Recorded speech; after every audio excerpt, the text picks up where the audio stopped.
এটা পিঠটা থলি, এটার ভিতরে পাথর। পেটটা ফোলাও ভাইয়া, পেটটা ফোলাও। তো যারা ভিডিওটা দেখছেন, পাথর কেন হয়? পাথর মূলত হয় কোনো কারণ ছাড়া। অতিরিক্ত চর্বিযুক্ত খাবার খেলে পাথর হয়, বেশিক্ষণ না খেয়ে খালি পেটে অনেকে থাকে, এদের পাথর হয়।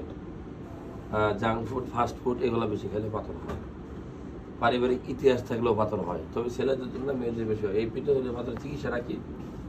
আমরা কোনো রকম ঔষধে বিশ্বাসী না, অর্থাৎ এলোপ্যাথিক, আয়ুর্বেদিক, যে কোনো রকম ওষুধ অনেকদিন খাইবেন, কিন্তু লাস্টে গিয়ে এই পাথর রয়ে গেছে।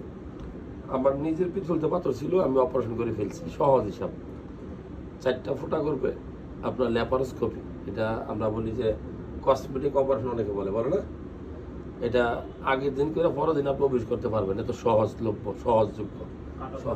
হ্যাঁ, কাটা সিরা ফুটা ফুটা করে বের করবো, কোনো হার্নিয়া হওয়ার চান্স থাকে না, কোনো ইনফেকশন হওয়ার চান্স থাকে না, সহজে রুগীরা ফিট হয়ে যায়।